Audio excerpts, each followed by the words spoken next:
본 방송에서 제공하는 투자 정보는 투자 판단에 대한 조언입니다. 방송에서 제공하는 주식의 가치, 가격 상승 및 가격 하락에 대해서는 방송사에서 보장하지 않습니다.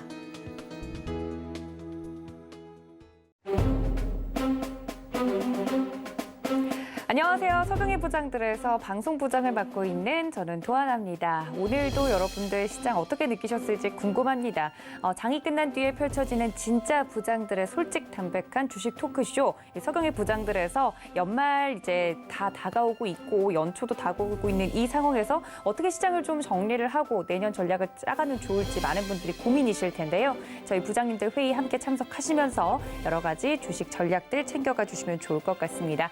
저희 오늘 회의에도 참석을 해주신 각 부장님들 소개를 먼저 드려야 될 것 같은데요. 각각 좀 소개를 드리도록 하겠습니다. 이주연, 허반석, 민경철 부장님들 모시겠습니다. 부장님들 어서 오세요. 네, 안녕하세요. 네, 부장님들과 함께 오늘도 즐겁고 신나게 야근을 좀 해볼 텐데 웃으세요, 웃으세요. 네, 야근이 너무 잘 되고 있어서 기분이 좀 좋은데 연말이라 절대 제가 이렇게 예민한 게 아닙니다. 자, 저희 부장님들과 함께 할 수 있는 방법은 노란톡 늘 열어두고 있으니까 문자 샵 0082번으로 부장님들 불러주시거나 하단에 나가고 있는 QR코드 통해서 입장이 가능하다는 점 알려드리도록 하겠습니다. 자, 제가 앞서 말씀드린 것처럼 이제 진짜 연말이고 연말이라고 하기 좀 민망할 정도로 얼마 안 남았어요. 증시 폐장까지도. 네. 또 연초도 다가오고 있는 이 상황에서 우리 부장님들의 새해 목표가 좀 궁금합니다. 어느 분이 먼저 새해 목표를 좀 이야기해 드릴까요? 네, 새해 목표를 저 시킨 거 아닌데. 지금 네, 그냥 감사합니다. 하던 대로 하자. 하던 대로 하자. 올해만큼만 열심히 하자.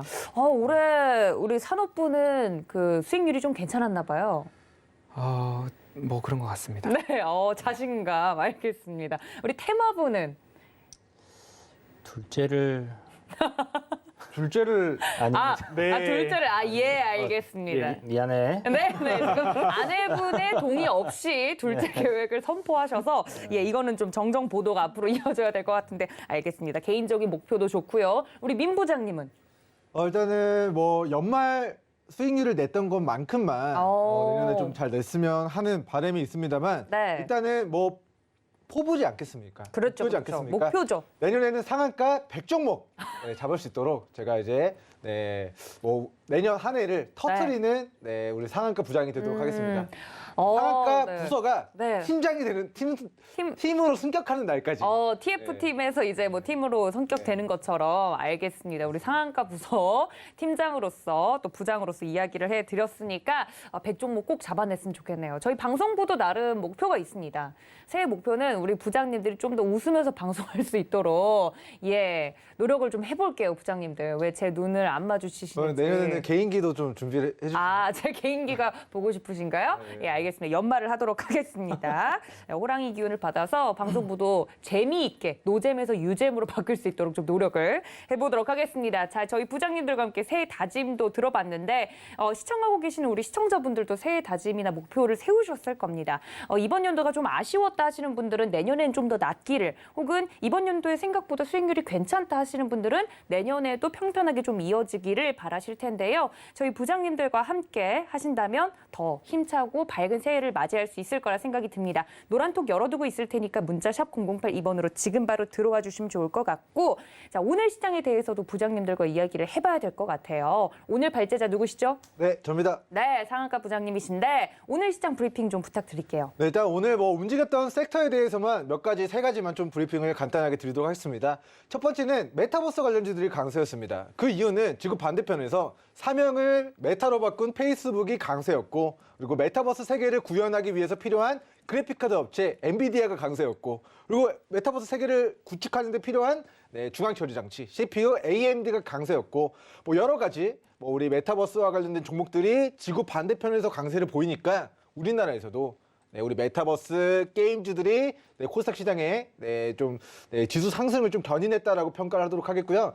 두 번째로는 이제 뭐 난방철, 난방 수요 증가와 더불어서 러시아의 군사적인 그런 충돌 우려 때문에 글로벌 이제 셰일가스, 천연가스, LPG, 국제 유가 전부 다 원자재 가격이 지금 상승 곡선을 큰 폭으로 그려 나가고 있는 상황입니다. 그에 따라서 겨울철 난방주로 부각이 되곤 했었던 네. 우시가스 관련주들, LPG 관련주들이 오늘 우리 시장의 테마를 좀 형성했다라고 이야기를 드리도록 하고요. 네. 이렇게 에너지 원자재 관련된 원자재의 상승은 곧 이제 신재생 에너지 관련주들의 가격 경쟁력을 높이는 요소로 좀 작용을 하게 될 거라고 이야기를 드렸습니다. 이에 파생해서 이제 신재생 에너지 관련주들이 강세였는데 그 중에서도 우리 전기차, 수소차, 미래차, 자율주행차와 관련된 종목군들의 강세를 좀 보인 것 같다. 그리고 뭐 오늘 뭐 게임주들, 메타버스와 관련된 뭐 카메라 모듈, 뭐 통신주들 전부 다 강세를 보였는데 이제 애플 헤드셋을 내년에 네. 출시를 하겠다라는 모멘텀이 네. 자, 새롭게 나타난 모멘텀이 아님에도 불구하고 이런 모멘텀이 부각되면서 기대되더라고요. 네. 애플도 거의 사상 신고가까지 좀 올라가게 된 좀 모습이 나타나고 있는 것 같습니다. 그래서 뭐 결과적으로 뭐 요약을 해드리자면 첫 번째 메타버스 관련주들 강세였고 메타버스 세계를 구축하기 위해서 필요한 부품, 장비주들이 덩달아서 강세였다. 네. 두 번째는 에너지 관련주들 강세였고 마지막으로는 전기차, 미래차 관련주들 강세였다. 이렇게 좀 브리핑을 드리도록 하겠습니다. 네, 오늘 시장에서 또 강세를 보였던 섹터 위주로 좀 설명을 해드렸는데 사실 연말 요쯤 되면 크게 증시에 이벤트가 없어서 무난하게 흘러가는 경우가 많은데 늘 약간 루틴하게 일상적으로 일어나는 흐름이라서 오늘 시장에 대해서도 그 안에서도 그나마 좀 강세를 띄었던 이야기들 위주로 우리 민 부장님이 이야기를 해드렸습니다. 다들 아시다시피 이쯤 되면 개인들은 좀 매도 물량을 내놓고 그걸 기관과 외국인들이 받아내는 모습이었는데 오늘 시장도 그러지 않았나 싶어요. 열심히 종목 상담을 하고 올라와 주신 우리 이 부장님께도 좀 여쭤보려고 합니다. 오늘 시장은 어떤 포인트 또 짚어보면 좋을까요? 네, 뭐 오늘장 전반적으로 저는 딱 봤었을 때 그냥 뭐 돌아온 NFT, 돌아온 메타버스, NFT? OTT, 2차 전지도 괜찮았잖아요. 네, 맞아요. 네, 그러니까 한 7월부터 해서 이제 하락장 쭉 내려오면서 뭐 저희를 먹여 살렸던 그런 이제 테마들이 전반적으로 오늘 좀 강한 흐름을 보여줬다라고 생각이 들고요. 그 중에서도 이제 게임주 거래 대금이 가장 크게 터졌던 맞아요. 컴투스 홀딩스라는 종목이 있는데 이제 게임빌에서 사명을 변경했죠. 신고가 갱신을 하는 기념을 토했습니다. 그래서 뭐 아무래도 이 컴투스 그 버스라고 하나요? 버스요? 네, 컴투스 버스라고 그 새로운 그 어떤 세계관인가요? 메타버스 플랫폼인데 요거를 갖다 이제 출시를 그 유튜브에다 공개를 했어요. 컴투버스라고 하네요. 컴투버스. 제가 컴투스 버스라고 했는데. 비슷했어요. 어쨌든, 네. 컴투버스를 이제 출시를 하면서 컴투스 홀딩스에 이제 급등을 했고 나머지 이제 메타버스 관련주들도 네. 덩달아서 좀 급등을 하는 그런 흐름들을 보여준 것 같다라는 생각이 들고요. 네. 이제 뭐 좀 전에 말씀하셨던 이제 뭐 가스주라든지 이제 뭐 에너지 관련주들도 러시아 우려감도 있고 또 정부에서 이제 내년에 인상을 하기로 했어요. 그러니까 이게, 가스랑 전기랑 다 뭐 그죠? 전기랑 가스랑 내년 한 4월부터 임기 이제 끝날 때쯤부터 해서 이제 올린다는데 뭐 좀 미리 올려도 되지 않을까 싶은데 꼭 그때 올린다고 하시네요. 예, 예. 그래서 어쨌든 이제 한 6개월 정도 선반영 되는 거니까 그런 부분들 때문에 이제 뭐 한국전력부터 해서 한국가스공사 오늘 좀 괜찮았던 것 같고 전반적으로 개인들이 안타깝게도 오늘 1조 9천억이나 많이 팔더라고요. 팔아야 되는 그런 상황이었던 네. 것 같습니다. 그래서 양도소득세 회피할 수 있는 마지막 날이었기 때문에 좀 매도 물량 굉장히 좀 강하게 출하된 게 아닌가 싶고요.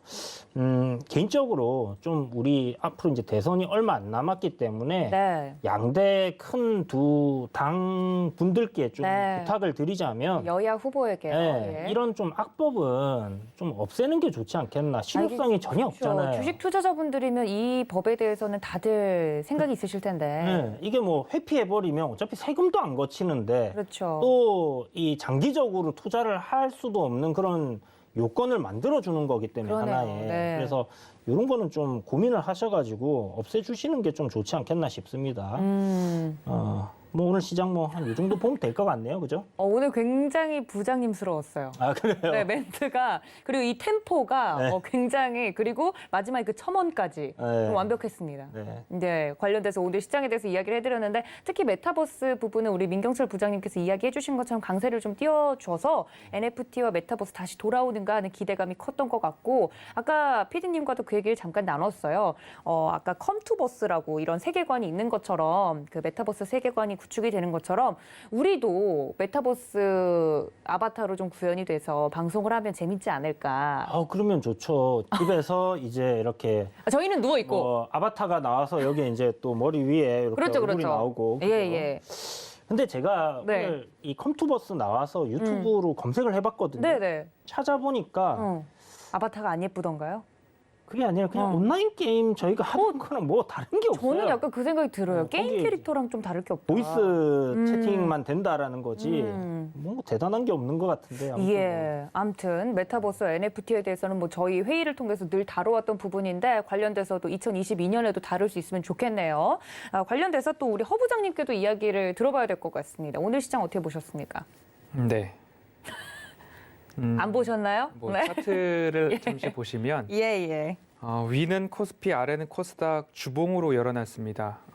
급락을 맞았을 때부터 지금까지 꾸준하게 이 차트의 추세를 깨지 않는 한 시장의 흐름들은 유지된다라고 저는 생각합니다.라는 시장의 견해를 3개월째 말씀을 드리고 있는데 예. 이제 양도세 회피성 매물 출회가 오늘로서 디데이를 맞았고 그렇죠. 그 이후의 흐름들을 좀 보아야 됩니다. 코스피, 코스닥 합산해서 3조 원 이상을 좀 개인들이 매도를 했는데 이렇게까지 많이 나올 줄은 몰랐습니다. 예상보다 더 나왔나요? 예, 좀 많이 나왔는데 잘 따져보면 이 물량을 외국인과 기관이 가져갔다라고 단순하게 치부해버리지 말고 기관 중에서는 코스피 중심으로 금융투자가 대부분 가져갔습니다. 그러면 하루만 투자를 해서 배당 차익을 노리는 매매일 수도 있고 이 이후에 1월 랠리 때 금융투자는 단기 차익을 시연할 수도 있습니다. 그러면 금융투자가 과도하게 많이 오늘 매수한 종목에 있어서는 금융투자가 매물을 쏟아낼 수 있는 확률도 높을 수 있다라는 점을 좀 감안하셔서 네. 향후 그 물량에 대한 소화가 어디까지 진행되는가, 추가 매수를 또는 신규 접근을 어디서 할 것인가를 보실 때 금융투자의 물량이 얼마만큼 쏟아지는가 또는 오늘 이 디데이에 얼마만큼 매수를 했는가 그 부분들 꼭 체크를 하셔서 추가 매수나 신규 대응을 하실 때 지표로 삼아 보시면 좋겠다라는 말씀을 드리고 싶고요. 대개 내일 되면 개인들은 매수를 또 오늘 역대급으로 매도를 했기 때문에 내일 역대급으로 또 매수를 들어오겠죠. 할 네. 수도 있습니다. 그런 것들을 잘 이용하셔서 매매를 활용해 보자라고 말씀을 드리고 싶고요. 네. 한 가지 일정에 대해서 말씀을 드리고자 합니다. 1월 5일부터 8일까지 CES가 열립니다. 세계 최대 IT 가전 박람회라고도 ICT 박람회라고도 말씀을 드릴 수 있을 것 같은데요. 네. 지난해에는 코로나 팬데믹 때문에 온라인으로 치러졌지만 올해는 온 오프라인 동시에 좀 치러집니다. 늘 말씀을 드릴 때에 연말에 여러 가지 암 학회들이 있다. 확정적 이벤트를 말씀을 드렸고요. 전기전자 섹터, IT 부품 섹터 쪽에서는 근본 이 CES 포럼도 한번 살펴보시면 좋겠다라는 말씀을 드리면서 네. 올해의 핵심 키워드는 자율주행, 모빌리티, 센서 이 세 가지입니다. 이 세 가지와 관련된 부품 업체들의 이슈 또는 수혜가 전망될 수도 있기 때문에 관련된 종목에 투자하고 계신다라고 한다면 1월 초에 있는 1월 첫째 주에 열리는 이 CES에 대한 일정도 함께 챙겨보시자라는 말씀을 드리도록 하겠습니다. 네, 앞으로 남아있는 증시 이벤트 중에서 좀 눈여겨볼 만한 부분들을 우리 허 부장님께서 산업적으로 또 이야기를 해드린 것 같은데요. CES 이야기를 하니까 진짜 1년 정도가 빠르게 좀 지나갔구나 하는 생각이 들 정도로 늘상 돌아오는, 연간 돌아오는 그런 이벤트들도 지금 돌아오고 있습니다. 이 부분들에 대해서 우리 투자자분들도 기민하게 체크를 해주시면 좋겠다는 말씀 드렸습니다. 저희 부장님들과 함께 오늘 시장에 대해서만 이렇게 브리핑을 했는데 여러 가지 이야기들이 나왔어요. 저희 부장님들과 함께하고 싶다 하시는 분들은 노란톡 들어오시면 되겠습니다. 문자 샵 008 2번 열어두고 있고요. QR코드 통해서도 입장 가능하니까 사원으로서 함께해 주시면 감사하겠습니다.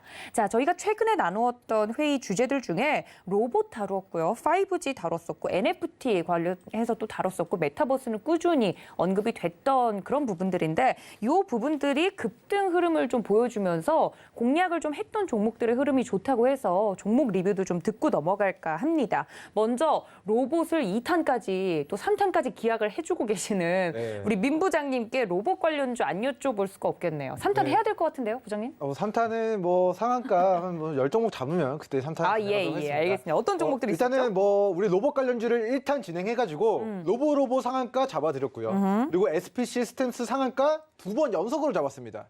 그리고 나서 2탄에서 제가 새롭게 로봇 관련주로 편입해야 됩니다.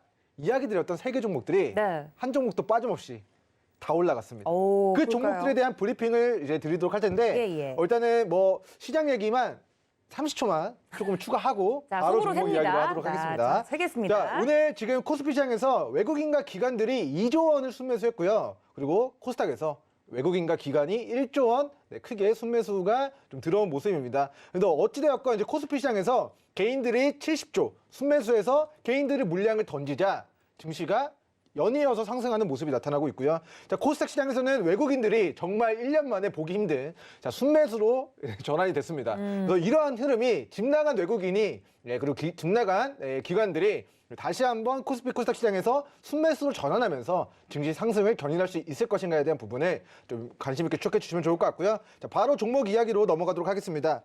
자, 우리가 지난 방송에서 이제 로봇 관련주로 새롭게 편입해야 됩니다. 자, 이야기를 드렸던 첫 번째 종목이 해성 TPC 종목이었습니다. 네. 자, 해성 TPC 종목이 지난주 화요일이었죠. 자, 12월 21일 화요일에 자, 바닥에서 이제 막 뭐가 터졌다?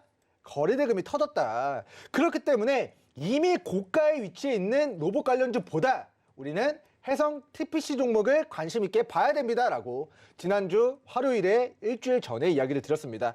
자, 그 결과는 하루, 이틀, 3일, 4일, 5일 지났는데 오늘 장중 플러스 23%라는 자, 막대한 수익과 행복으로 우리 시청자분들에게 자, 뭐 시세를 안겨준 종목이 되겠다. 행복 도파민을 분배시켜드린 종목이 되겠다라는 이야기 드리도록 하겠고요. 네. 자, 두 번째 종목은 자, 에브리봇입니다. 자, 우리 시청자 여러분들이 자, 서경의 부장들 로봇 2탄 방송을 보셨다면 모든 시청자분 뭐 에브리바디 상한가를 잡았던 종목이지 않을까라는 또 이야기를 드리도록 하겠습니다. 예. 자, 과거의 시세를 반납한 바닥에서 자, 거래대금이 터졌다라고 제가 이거를 지난주 화요일에 이야기를 드렸습니다. 자, 12월 21일 화요일에 서경의 부장들 통해서 자, 다른 로봇 관련주들 많이 올라갔다. 근데 에브리봇은 이제 막 바닥에서 거래대금이 터지면서 매기가 유입되고 있는 구간에 위치해 있다. 대시세 상승 초입의 구간으로 우리가 판단할 수 있다라고 이야기를 전해드렸고, 자, 하루 이틀 3일 4일 만에 자, 놀랍게도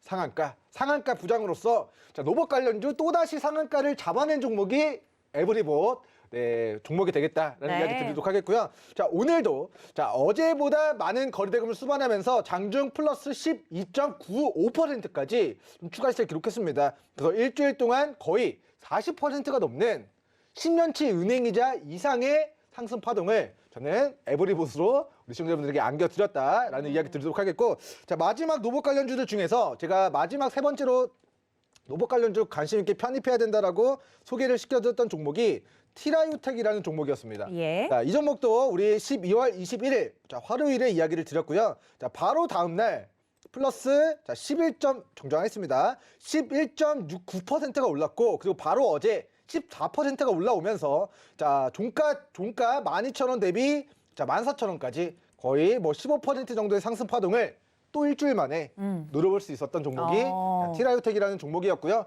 일단은 뭐 NFT 관련주들, 메타버스 관련주들 이번 하반기 100% 올라갔다 하더라도 200%, 300%, 1000% 이상 간 종목들도 있습니다. 예. 작년 코로나 관련주 뭐 몇십 프로 올라갔다 하더라도 길게는 몇백 퍼센트, 몇천 퍼센트 올라간 종목들도 있습니다. 그렇기 때문에 대시세 초입에 위치한 그 테마가 이제 막 태동기에 접어들었을 때 우리 초입에서 잘 공략하는 매매 전략 취해 가시면 좋을 것 같고요. 네. 자, 뭐 로봇 관련주로만 상한가 4번 잡아드렸습니다. 오늘 제가 준비한 발제도 우리 후반부에 공개되니까 네. 생방송 끝까지 시청해 주시기 바라겠습니다. 맞습니다. 오늘 발제자이신 민 부장님께서 또 이야기를 해주실 부분이 기대가 되는 포인트들이 이런 거죠. 로봇 관련된 종목들 시세 분출이 나온 것들 여러분들 좀 두 눈으로 똑똑히 보셨을 것 같습니다. 종목에 대한 리뷰까지 들어봤고요. 자, 다음으로 좀 넘어가면 우리 허 부장님도 저희가 5G 통신주 이야기를 계속 해드렸는데 관련돼서 올라갔던 종목이 있다고요? 어떤 종목이죠?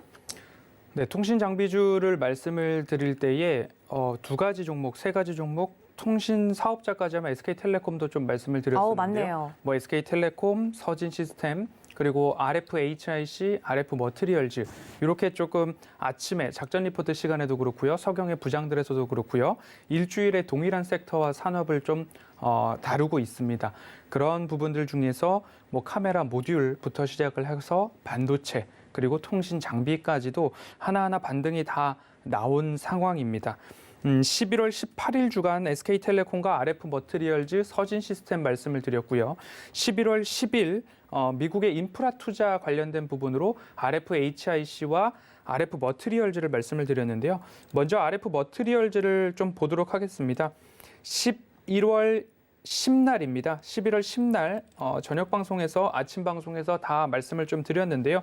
이 구간에서 매수를 하셨다라고 한다면 이 구간에서부터 조금 큰 수익이 좀 났습니다. 무상증자가 함께 발표됨에 따라서 적어도 한 60% 이상의 수익률을 좀 거두실 수 있었다라는 부분 좀 체크가 될 수 있고요. 네. 그리고 또 한 가지는 RFHIC입니다. 오늘 장중보 9%대까지 좀 상승이 나왔습니다. 그래서 11월 10일 날짜에 세로선을 긋고요.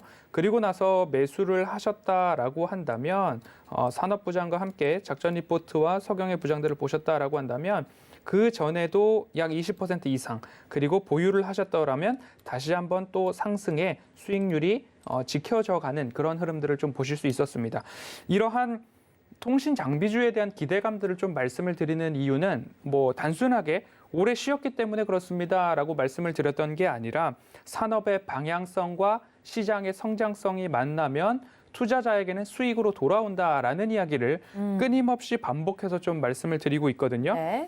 메타버스와 자율주행 그리고 로봇, 서울경제 부장들에서 모두 다 다뤘던 주제들입니다. 그리고 여기에 더해서 IoT, 사물인터넷을 넘어서 AI, 인공지능과 사물인터넷, IoT가 만나면 AIoE가 됩니다. Things에서 Everythings가 되는데 이런 부분들의 공통 분모를 찾아보면 첫 번째로 자율주행, 메타버스, 로봇, 인공지능 모두 다 반도체가 들어간다라는 공통 분모를 하나 찾을 수 있고요. 그리고 또 한 가지를 찾아본다면 이 모든 기술과 서비스들이 실현 가능하게 하는 인프라는 통신 인프라, 통신망이다라고 말씀을 드릴 수 있을 것 같습니다. 첫 번째 공통 분모는 반도체, 이미 상승이 나왔죠. 두 번째 공통 분모는 통신망, 통신 장비와 관련된 섹터입니다. 이제 상승이 나오기 시작했다라고도 말씀을 드릴 수 있을 것 같습니다. 그래서 이 위에도 클라우드나 서버 그리고 컴퓨팅 기술 모두 다 반도체도 들어가고 통신 기술이 필요한 서비스다라는 것들을 좀 참고를 해보시고 네. 최근 나왔던 뉴스 중에 하나는 네이버가 통신 사업자 2회로서 주파수 할당을 좀 받았습니다. 네이버 클라우드가 5G 특화망을 이제 구축하겠다. 그래서 그 구축된 프라이빗 5G 특화망 안에서 로봇들이 자율적으로 돌아다닐 수 있는 그러한 체계를 구축해 나가겠다라는 모습들이 나오는데 31일 금요일이죠. 오전 8시에 특집으로 허반석의 작전 리포트를 좀 준비를 했습니다. 그곳에서 앞으로 22년도에 어떤 산업과 종목들이 유망할지 좀 발표를 드리려고 하는데 잠깐 힌트를 드리자면 이 통신과 통신 장비에서 가장 핵심적인 키워드는 고주파수입니다. 그간 LTE, 4G, 5G 이러한 쪽에서는 약 3 내지 5GHz의 주파수를 썼는데 이제 조금 더 많은 트래픽을 감당하기 위해서는 28GHz 이상의 5G, 6G 시대에는 100GHz까지도 조금 감당이 가능한 기술력이 있어야 된다라는 부분들을 감안해 보신다면 네. 앞으로 우리가 22년도, 23년도까지 기술력을 가진 기업들의 실체가 있는 기업들의 실적 증가를 꿈꾸면서 종목들을 하나하나 좀 살펴보시면 내년도에 집중해야 될 섹터, 반도체와 통신 장비 오늘 여기까지 좀 공개를 드리도록 하겠습니다. 네, 통신 장비 그리고 통신주 관련돼서는 저희 허반석 부장님께서 계속해서 강조를 좀 해왔는데 그중에서도 저희 방송 통해서 이야기를 해드렸던 RFHIC 같은 경우는 오늘만 하더라도 상승이 굉장히 흐름이 좋아서 소개를 해드렸고요. 관련돼서는 계속 2022년에 유망한 산업과 종목들에 대해서는 앞으로 방송 통해서도 여러 기회 통해서도 이야기를 해드린다고 하니까 끝까지 함께해 주시면 감사하겠습니다. 마지막으로 저희 테마부 이 부장님이 또 이야기를 해드렸던 종목들도 나눠볼 텐데 NFT와 메타버스 관련돼서 저희가 소개를 해드렸던 종목이 있었죠? 네. 어떤 종목이었죠, 부장님? 뭐 워낙 많아가지고. 그러니까요. 하나만 고르기가 어려워요. 그래서 이제 사실 저는 이제 테마하면 항상 대장주만 계속 아, 네. 보기 때문에 NFT가 이제 제일 기억에 남는데 최근에 이제 또 테마였고요. 네. 갤럭시와 머니트리가 이제 관련주 중에서 이제 대장이다라고 이야기를 드렸었고, 그 위에 이제 주가 상승이 꽤나 많이 나왔었어요. 보시는 것처럼 이제 거의 뭐 100% 넘게 상승이 올라갔다가 쌍봉을 찍고 조정이 나왔는데. 개인적으로 생각하기에는 아직은 추세가 꺾였다라고 볼 수는 없지 싶습니다. 물론 앞에 보이는 이런 쌍봉 좋은 흐름은 아니다라고 생각이 들고요. 뭐 NFT 이제 막 시작을 한 사업 뭐 산업이다 이렇게 좀 태동기에 있다라고 봐야 되기 때문에 뭐를 갖다 붙여도 뭐 또 갖다 붙이겠죠. 그래서 계속 뭐 우상향 흐름을 이어가고 있는 동안에는 좀 더 상승이 가능하다라고 생각하시면 될 것 같고요. 제가 이제 차트 이야기 드릴 때 한 번씩 이제 고양이 차트 얘기를 드려요. 고점권에서 이런 차트가 나오면 좀 조심해야 된다라고 이야기를 드리면서 항상 보여드리는 게 고양이 차트인데, 이게 이제 뭐 30분봉이나 뭐 한 15분봉 정도를 딱 보면요. 분봉상에서 쌍봉이 나오고 꺾이는 종목들 같은 경우는 항상 고양이 차트가 이렇게 만들어집니다. 그래서 이게 고양이 차트가 또 뭔지 모르시는 분들이 계시니까 제가 이렇게 또 그림을 그리자면 그때 꼬리도 있었던 것 같은데요. 네. 네. 근데 이게 좀 과학인 게 고양이 차트가 만들어진 것들은 다 급락을 해요. 고양이는 과학이다. 네, 예, 10종목 예. 중에 한 8종목은 대부분 다 빠지기 네, 때문에 네. 그래서 고양이 모양이 딱 보인다 싶으면 그때부터 여러분들이 좀 긴장을 하셔야 된다. 특히나 이런 식으로 이제 오. 신고가 흐름을 갈 수 있지 않을까라고 생각하는 시점. 여기 이제 고점을 돌파하고 간다라고 대부분 생각을 했을 텐데 보면 그때부터 고양이 차트를 만들고 이렇게 내려간다라는 네, 거죠. 그래서 네. 지금 보면 오늘 뭐 컴투스 홀딩스 같은 경우는 이런 흐름에서 신고가를 갱신을 해냈어요. 그런데 위메이드라든지 차트 한번 볼까요? 네. 위메이드라든지 이 게임주들 중에서 추세는 아직 이탈을 하지 않았습니다. 그런데 조정을 받고 지금 머리를 슬그머니 들어 올리는 종목들이 메타버스라든지 NFT 관련주들, 게임주들 중에서 상당히 많이 있거든요. 시세가 또 크게 났던 종목들 같은 경우에 이런 종목들은 좀 조심을 하셔야 돼요. 왜냐하면 좀 전에 보여드렸던 그런 쌍봉을 만들고 이제 죽는 경우들이 많이 나오고 테마주들이 보통 한 10배 정도 올랐을 때 외봉으로 죽는 경우는 잘 없습니다. 그래서 쌍봉을 만들든지 아니면 헤드앤숄더, 삼산을 만들든지 이렇게 해서 죽는 경우들이 많이 나오기 때문에 이런 구간에서 이제 그림을 좀 이쁘게 만들어놨다, 신고가를 갈 것 같이 만들어놨다 해서 여러분들이 공략을 하셨다가는 손절을 꼭 하셔야 된다라는 걸 기억을 해두시고요. 네.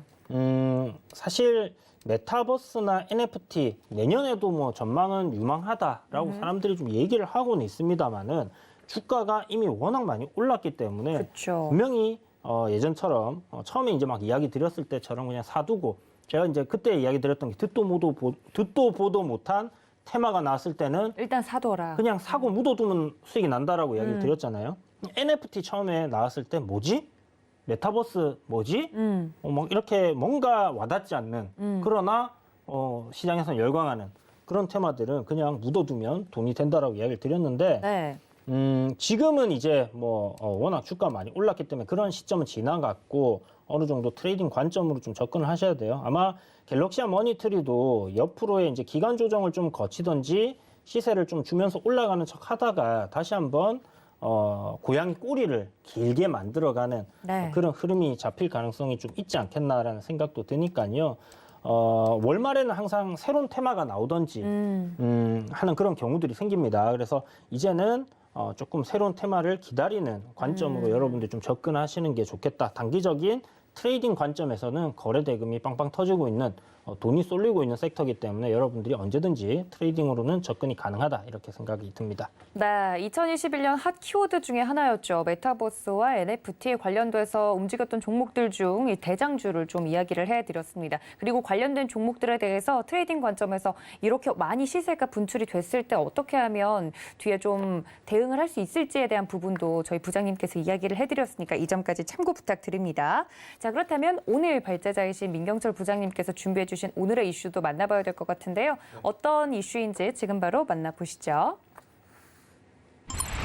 네, 리비안 10% 급등 관련주 다시 시동을 거나 리비안 관련주를 준비를 해주셨습니다. 네, 맞습니다. 네, 어떤 내용일지 한번 들어볼까요? 일단 뭐 10월 달 우리 리비안 상장에 대한 모멘텀을 가지고 국내 이제 코스닥 기업들이 상한가만 10종목 10번 이상 기록한 것으로 제가 기억을 합니다. 네. 그래서 당시에 리비안이라는 아마존이 투자한 아마존이 10만 대 주문을 선주문으로 넣어놓은 그 전기 트럭 업체가 우리 나스닥 시장에 상장된다라는 그 모멘텀 때문에 그 회사의 부품을 납품하게 될 것이다. 혹은 미팅을 한 적이 있다. 혹은 뭐 여러 가지 그런 이슈와 모멘텀이 부각되는 기업들이 그냥 뭐 그런 부품을 이제 뭐 미팅을 했다. 이런 이슈만으로도 뭐 연속적으로 상한가를 기록하는 등의 좀 대시세를 10월 달에 만들어 냈었던 테마입니다. 근데 리비안이 상장되니까 상장 직후에 폭등했다가 지금 리비안이 이번 주 지난주 기준으로 신저가를 상장 이래 신저가를 기록했습니다.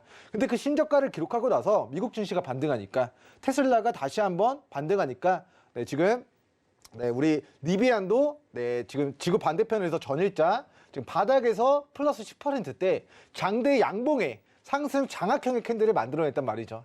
자, 뭐 일봉상 고가에 위치해 있는 리비안이 10% 올랐다면 그것은 큰 의미가 없을 수도 있습니다. 하지만 자, 리비안 상장 모멘텀으로 우리나라 기업들이 올라갔다가 리비안이 무너지면서 같이 무너졌는데 그 시세를 반납한 저점에서 리비안이 플러스 10%라는 좀 유의미한 바닥권 영역에서의 저는 이제 상승 전환, 상승 반전, 상승 장악형의 캔들을 좀 만들어냈다라고 평가하도록 하면서 앞으로 리비안이 더 올라가게 된다면 과거에 리비안 관련주로 상한가를 기록한 과거력이 있는 종목군들이 다시 한번 제2의 리비안 관련된 테마로 후속 테마로 다시 한번 순환 슈팅이 좀 발발하게 될 가능성을 높게 전망하도록 하겠습니다. 네, 관련돼서 리비안 앞으로 2022년에 그리고 더 먼 미래까지 생각을 했을 때 거스를 수 없는 산업의 흐름인 건 맞는 것 같습니다. 리비안 관련주들 다시 한번 급등을 할 수 있을지 관련된 종목들의 흐름도 또 유의미하게 체크를 해주신 것 같고요. 그럼 다른 부장님들은 리비안 관련주 추가 상승이 가능한가에 대한 질문에 대해서 어떤 의견을 갖고 계신지 궁금합니다. 사실 2021년을 돌아봤을 때 자동차 쪽의 키워드라고 하면 전기차를 빼놓고는 생각할 수가 없잖아요. 그리고 리비안이 제2의 테슬라라고 불리고 있다는데 리비안 뭐 테슬라가 처음 이야기가 나왔을 때 좋아. 기대감은 좋은데 실적이 진짜 찍히나에 대한 물음에서 지금 테슬라 관련된 실적이 잘 나오고 있다고도 하죠. 리비안도 그렇게 되면 굉장히 먹을거리가 많아질 것 같은 생각이 드는데 우리 부장님들은 전기차, 리비안 관련주들 어떻게 보시나요? 좋게 보고 있습니다. 긍정적이다. 우리 이 부장님은요? 뭐 저희 리비안 관련해서 이제 상장 전에 이슈를 한번 다뤘었잖아요. 다뤘었죠. 예, 그때도 이제 말씀드렸지만 긍정적으로 일단 보고는 있는데 관련주들은 일단 지금은 모르겠어요. 저는 재료가 상장되면서 이제 소멸됐다라고 생각하는 그럴 수 입장이고 있죠. 그리고 이제 어찌됐든 간에 이제 전기차라는 이 산업 자체는 뭐 우리가 또 엄청 많이 다뤘잖아요. 그렇죠. 뭐 앞으로 50%까지 미국에서 뭐 이렇게 늘린다라고 하면 점유율을 당연히 이렇게 성장할 수밖에 없는 그런 섹터다라는 부분은 분명히 맞습니다. 그래서 리비안 관련주들을 자세히 보면 처음에 관련주라고 해서 급등이 한 차례 쫙 나와주고 후발주들이 또 리비안 관련주입니다 하고 또 밑에서 막 올라왔었어요. 맞아요. 근데 그 기업들의 내용들을 살펴보면 대부분이 전기차 부품을 생산한 업체들이었단 말이죠. 그러면 결국 산업이 성장하고 앞으로 이제 커간다라고 했을 때 관련주들의 실적이 따라온다라면 뭐 전망은 밝다라고 봐야 되지 않겠나라는 생각이 들고요.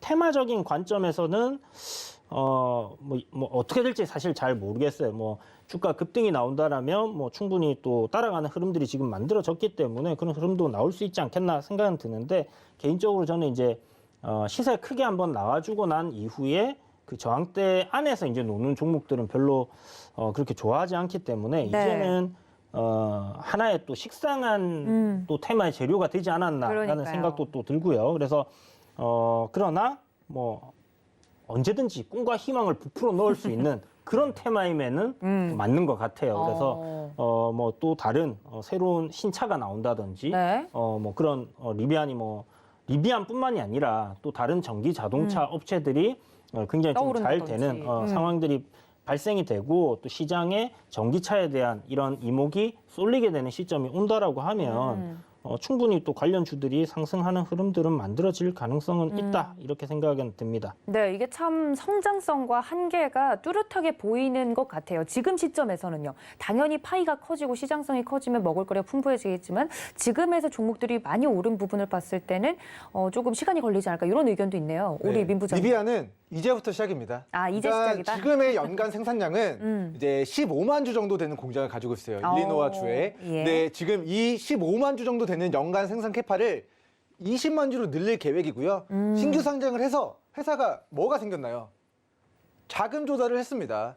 근데 주식시장에 상장하면서 회사가 얻을 수 있는 거는 회사의 막대한 천문학적인 자금이 조달됐습니다. 그렇죠. 투자금을 얻을 수 있는 투자금을 거죠. 네. 지금 조달받은 상황이에요. 그러면 돈을 써서 공장을 증설하게 될 텐데 약 6조 원에 가까운 막대한 자금을 투여해서 생산 캐파 연간 60만 대 이상을 생산할 수 있는 제2공장을 내년 여름부터 다시 증설에 들어갈 예정입니다. 그러면 이게 완공되는 시점은 2024년도거든요. 그러면 올해가 2021년도고 2024년도면은 사실 내년이면 22년도고 3년 안에 이 60만 대의 생산 캐파가 늘어나는 모멘텀이 있습니다. 지금의 생산 캐파가 리비안이 15만 대인데 이거를 20만 대로 1공장에서 늘리고요. 이 공장을 60만 대를 추가 생산할 수 있는 공장을 2022년도 여름부터 2024년도까지 2년 반 동안 만들어내겠다. 그리고 그런 돈을 조달받았다. 그리고 아마존으로부터 이미 10만 대에 대한 전기 밴을 이미 선주문을 받은 상황이기 때문에 IPO를 통해서 지금 확보한 돈을 가지고 공장을 증설해서 이제 생산 캐파를 늘려나가는 그 시작 단계에 위치한 좀 스타트업이라고 보시면 좋을 것 같습니다. 네. 그러니까 뭐 테슬라도 처음에는 생산 캐파가 연간 100만 대 이상이 되지 못했습니다. 그랬죠. 처음에는 조금씩 뭐 벤츠에 부품 떼다가 이제 만들었던 테슬라가 지금은 연간 뭐 내년 기준으로 100만 대가 넘게 팔릴 거라고 해요. 테슬라의 그런 전기 자동차들이. 근데 이제 리비안의 2024년도 기준 연간 생산 캐파가 거의 현재 시점 기준으로 15만 대에서 앞으로 3년 동안 80만 대까지 늘어나는 모멘텀이 있습니다. 자, 생산 캐파가 어찌됐건 4배, 5배가 늘어나면 거기에 부품을 조달하는 업체들도 같이 실적이 덩달아 뭐 퀀텀업 더불어 뭐 3배, 4배 증가할 수 있게 되지 않을까라는 그런 모멘텀이 앞으로 2024년도까지 리비안이 공장 증설하는 과정에서 좀 모멘텀이 좀 부각이 될 수 있지 않을까라는 좀 긍정적인 부분에서 우리 아마존의 뭐 투자를 이미 받은 선 주문을 미리 받은 우리 리비안은 이제부터 시작일 수 있다. 왜냐하면 모은 돈으로 이제 공장 증설을 시작하기 때문에 라는 코멘트 드리겠습니다. 네, 제2의 테슬라 그리고 아마존의 전기차라고 불리고 있는 리비안의 성장성, 그러니까 미래적으로 좀 확정적으로 이야기가 되고 있는 투자금들이나 성장성을 봤을 때는 이제 시작이다 이런 이야기가 있는데 관련주들한테는 확실히 호재인 것 같아요. 근데 이제 앞으로 산업적으로 좀 봤을 때 이러한 투자 계획들이라든지 증설 계획들이 관련주들에 어떤 영향을 미칠지가 주식 투자하시는 분들에게는 제일 궁금할 것 같거든요. 왜냐하면 리비안 관련돼서 성장성 알겠어. 공장 짓는다네 그 자동차가 나오겠지 잘 팔리면 너무 좋겠다 이런 이야기 있을 때 산업적으로 길게 투자를 하고 싶으신 분들한테는 그런 관련돼서 좀 장기적으로 봐야 되는가 뭐 이런 것들도 궁금할 것 같은데 개인적으로 정답은 정해져 있다 봅니다. 아 답정론가요? 네, 정해져 있죠. 전기차가 많이 팔리면 뭐가 잘 되겠습니까? 배터리가 잘 됩니다. 아. 뭐 K 배터리 3사 지금 글로벌적으로 인정받고 있고 네. 테슬라는 그냥 일반 세단이나 SUV에 특화된 차량이라고 한다면 리비안은 전기 트럭과 전기 밴이죠. 그렇죠. 아예 그냥 뭐 예를 들어서 아이폰과 폴더블 폰이 다른 것처럼 예. 프리미엄 폰과 저가 폰이 다른 것처럼 우리 리비안과 테슬라도 세단이냐 SUV냐 전기 트럭이냐 밴이냐 그런 선호도의 차이입니다. 그래서 어찌됐건 이런 시장이 열리면 어찌됐건 그 전기차에는 배터리가 가장 들어갈 테니까. 가격 생산 단가가 높게 차지하는 게 배터리고 당연히 수혜는 배터리주들이 얻게 되겠죠. 근데 정답은 배터리겠. 죄송합니다. 정답은 이제 배터리가 되겠습니다. 근데 이제 그 배터리 관련주들은 네. 이미 네, 우리나라 기업들, 대기업들, 잘하는 세계 기업들이 그렇죠. 3사가 있죠. 이미 다 올라갔죠. 그래서 이 종목들은 사실 네, 앞으로 전기차 시장이 성장함에 따른 수혜를 확정적으로 입게 될 기업들이고 우리가 테마주들은 그런 종목들보다는 시가총액은 작지만 우리 리비안의 특정 부품을 공급한다라는 이슈와 모멘텀을 가지고 있는? 빠르게 움직일 수 있는 종목들을 리비안 테마주라고 칭하도록 하겠습니다. 그럼 좀 두 개를 나누어서 이야기를 해보죠. 그 배터리 쪽으로는 저희 3사 관련돼서 종목을 좀 공략을 해서 배지를 다신 우리 허 부장님이 옆에 계시기 때문에 확정적 사건이라고 하셨는데 배터리 관련돼서는 그럼 유망하겠네요. 부장님 어떻게 보시나요? 산업적으로. 좋게 보고 있습니다. 그 말을 뺏도록 하겠습니다. 어떻게 해석해 배터리 보고 있나요? 관련해서는 네. 좋으면 주구장창 주가가 올라야 될 텐데 네. 지금은 조금 주춤하고 있는 모습이에요. 그러니까요. 그중에 하나가 IPO 물적 분할에 대한 이슈가 있죠. LG화. 그래서 제가 늘 말씀을 드렸던 게 이익이 나는데 앞으로 물적 분할에 대한 리스크가 없는 삼성 SDI를 지속적으로 말씀을 드렸던 이유가 거기에 있었습니다. 그리고 배터리 3사 중에 영업이익이 가장 빠르게 흑자로 돌아선 기업이 삼성 SDI이기 때문에 그간 삼성 SDI에 대한 부분에 배터리 3사 중에 그래도 좀 방점을 찍었었다라고 좀 말씀을 드려볼 수 있을 것 같고요. 제가 그간 배터리 관련해서 어떤 이야기를 드렸는지 좀 말씀을 드려야 될 것 같습니다. 허반석 산업부장의 21년도 배터리 섹터 발자국이라고 좀 소제목을 좀 붙여봤습니다. 네. 3월 달 배터리 완성 기업 중심으로 셀 완성 업체들 중심으로 좀 보셔도 좋을 것 같습니다라고 말씀을 드렸습니다. LG화학, SK이노베이션 그리고 삼성 SDI. 그런데 그 와중에 LG화학과 SK이노베이션의 소송건이 좀 나왔습니다. 그때 제가 말씀을 드렸던 게 공포를 기회로라는 이야기를 들으면서 뭔가 주춤할 때 그래도 사도 좋습니다. 그 이유 근거 중에 하나는 24년도까지 배터리 공급이 수요를 못 따라갑니다. 그래서 주가가 여기서 아예 추세를 꺾어버리고 지하실로 내려가지 않을 것입니다라는 견해를 드리면서 공포를 기회로라고 말씀을 드리면서 그때 공포에 매수를 하셨던 분들은 저와 함께 좋은 수익을 좀 거두셨을 거다라는 말씀 주가에서 나타나고 있고요.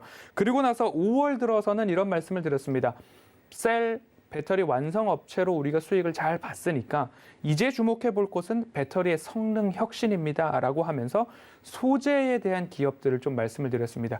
양극재, 음극재, 분리막 이런 쪽으로 첨가재 여러 가지를 말씀을 드리면서 LNF나 천보, 에코프로 BM, 에코프로 이런 말씀을 좀 드리면서 배터리가 빠르게 충전이 되고 한 번 충전으로 길게 가고 그리고 추운 날씨에도 제대로 된 성능이 날 수 있는 부분들 등등의 부분은 성능 개선은 소재의 혁신으로부터 나옵니다라고 해서 완성 셀 업체도 좋지만 소재와 관련된 부분들도 챙겨보실 때가 됐습니다라는 이야기를 5월 달 말씀을 드렸고요. 그리고 나서 9월 달 어떤 일이 있었느냐.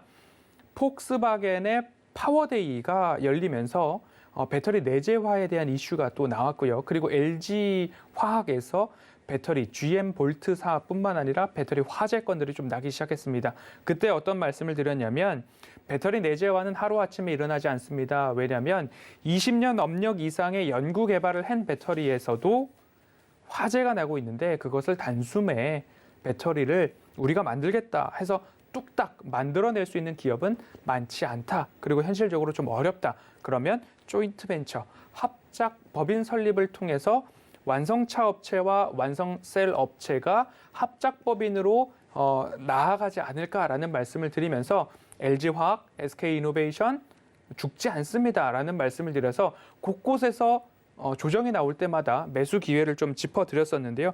이런 것처럼 이제는 9월 달 들어서 밸류에이션이 저렴한 기업들을 보셔야 됩니다라고 순서대로 좀 말씀을 드렸습니다. 완성셀 업체 보시고요. 소재 업체 보시고요. 이제부터는 저렴한 기업, 고밸류에이션의 표딱지가 붙지 않은 주가의 기업들을 보셔야 됩니다라는 말씀으로 한 해 동안 2차 전지 섹터 소재뿐만 아니라 하나하나 짚어보면서 좀 가지고 왔기 때문에 전기차 시장 앞으로도 저렴한 기업을 보셔야 된다라고 결론을 좀 지어보고 싶고요.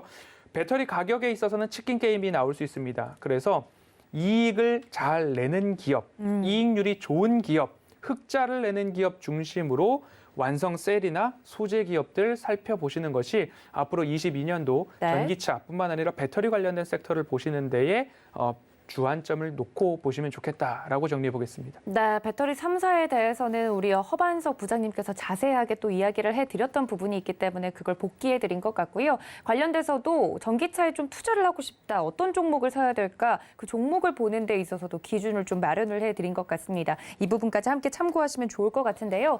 관련돼서 전기차, 2차 전지, 배터리 여러 가지 재료들로 올랐던 종목들이 많았죠. 올랐던 종목들을 좀 돌아보면 좋을 것 같은데 민 부장님, 저희 전기차 리비안 관련돼서 어떤 종목들이 있었죠? 네, 이 시간만을 손꼽아 기다렸습니다. 우리 리비안 관련주들 일단 네. 10월 달면 상한가 한 10번 갔다고 이야기 드렸는데 그러니까요, 궁금해요. 이제 리비안이 바닥을 찍고 바닥에서 10%의 장대 양봉을 딱 뽑아낸 시점입니다. 그래서 이제 리비안 관련주들을 미리미리 우리 시청자분들 마음속에 계좌에 상한가 종목을 심어놔야 된다라는 좀 이야기를 드리도록 하겠고요. 네. 자, 오늘 우리 시장에서 조금 강세였던 종목군은 에코캡 종목이 장중에 플러스 19%가 좀 강세를 나타냈지만 예. 종가는 3%로 마무리됐습니다. 아. 그리고 자, 우신 시스템도 4% 상승을 보였으나 결국에는 보합으로 마무리가 됐습니다. 이제 삼진 L&D 종목도 장중에 8%의 상승을 보였으나 보합으로 마무리가 됐습니다. 그래서 아직까지는 리비안 관련주들이 아침에 오늘 오전에 잠깐 치고 가는 듯 하면서 시세를 좀 뺀 모습이 나타났는데 리비안이 치고 가면 결과적으로 리비안을 추종하면서 움직이게 될 테마주들이다라는 좀 견해를 밝혀드리도록 하겠고, 자, 일단 현재 시점으로 이제 리비안이 추가 시세를 기록했을 때 어떤 종목군들을 우리 시청자분들이 좀 관심 있게 봐야 되는가? 우리 관심 종목에 대한 좀 4가지 종목을 좀 브리핑 드리도록 하겠습니다. 자, 오늘 강세였던 종목은 에코캡, 대원화성, 그리고 이제 우신 시스템이었고요. 앞으로 시청자 여러분들이 관심 있게 봐야 되는 종목은 첫 번째, 자, 삼진 L&D 종목이 되겠습니다. 자, 10월 달 본 종목이 자, 10월 19일 상한가를 기록한 과거력이 있습니다. 자, 리비안 관련주로 상한가를 쳤는데 그 시세를 다시 반납한 바닥에서 추세 하단에 위치했습니다. 근데 지구 반대편에서 리비안이 올라간다면 다시 한번 리비안 관련주로 추세 하단에서 반격이 나올 수 있는 종목이 첫 번째 삼진 L&D 종목이다라고 브리핑을 드리도록 하고요. 자, 두 번째 종목은 대유 에이텍 이야기를 드리도록 하겠습니다. 자, 본 종목도 자, 9월 30일에 이제 리비안 관련주로 상한가를 한번 기록한 과거력이 있습니다. 자, 차트 보겠습니다. 자, 9월 30일 상한가, 그리고 자, 10월 18일 플러스 27%, 정말 한 달 동안 상한가를 한 번 플러스 27%니까 거의 상한가 2번을 기록했어요. 근데 그 시세를 리비안이 빠지니까 어떻게 됐습니까? 다 반납했습니다. 자, 과거의 상승 시세를 전부 다 반납한 저점과 이중바닥 구간에 대유 에이텍이 위치해 있다. 근데 리비안이 다시 올라가면 리비안 관련주로 과거에 상한가 2번 기록했었는데, 그러니까 약 2번, 플러스 30%, 플러스 27%니까 거의 상한가만 2번 기록했었는데 그 시세를 반납한 저점에서 다시금 튀어오를 수 있을 우리는 가능성을 좀 염두해야 된다. 자, 밑으로 이미 시세를 반납한 저점이기 때문에 밑으로 조금 손실 잡는 거 대비해서 위로는 크게 노려볼 수 있는 종목이다라고 브리핑 드리도록 하고요. 네. 세 번째 종목은 세원 종목입니다.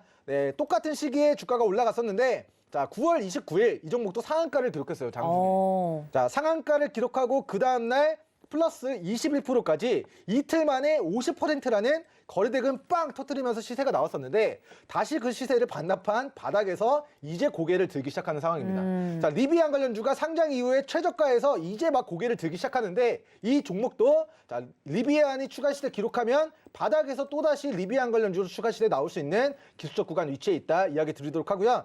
자, 이 종목은 이제 대우부품이라는 종목인데 이제 아진산업과 굉장히 지분 관계를 얽혀 있습니다. 일단 실적은 좋지 않은데 우리가 대우부품 네이버에 리비안이라고 검색을 해 보시면 리비안의 부품 조달하는 그런 이슈를 내면서 과거 자, 갑자기 10월 15일 금요일 자 갑자기 돌연 상한가를 만들어낸 과거력이 있습니다. 자 리비안 관련주들이 전체적으로 상장 직전에 상한가 한 번, 두 번 이상씩은 만들어낸 과거력이 있어요. 그래서 우리 대우부품 종목도 과거에 거래대금 터트리면서 하루 만에 상한가 플러스 그 다음날 9% 거의 40%의 시세를 만들었었는데 다시 그 시세를 반납한 바닥 구간에 위치해 있다라는 평가를 드리도록 하고요.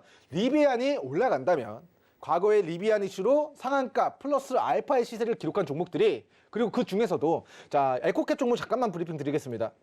자 상한가를 연속적으로 쳤지만 지금 바닥에 위치해 있지 않습니다. 그러니까 이런 종목들을 추격 매수하는 것보다는 리비안 관련주로 동일하게 좀 부각이 된 과거력이 있지만 좀 바닥권에 위치해 있는 종목군들 위주로 우리 시청자분들 관심 가져보시면 좋을 것 같다. 이렇게 마무리 멘트 드리겠습니다.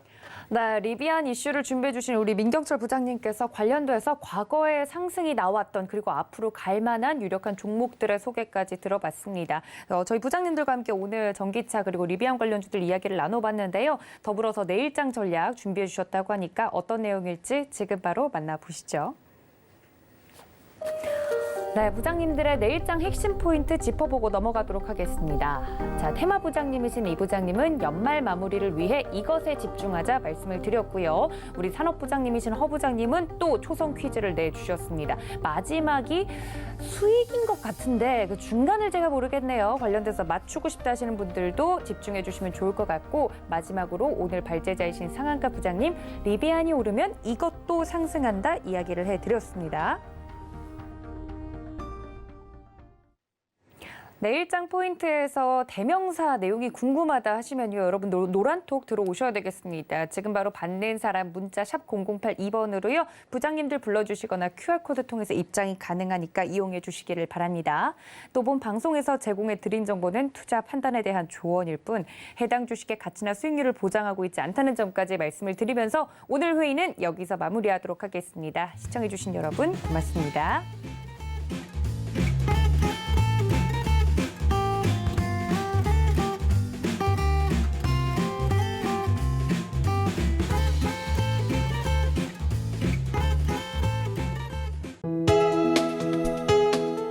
본 방송에서 제공하는 투자 정보는 투자 판단에 대한 조언입니다. 방송에서 제공하는 주식의 가치, 가격 상승 및 가격 하락에 대해서는 방송사에서 보장하지 않습니다.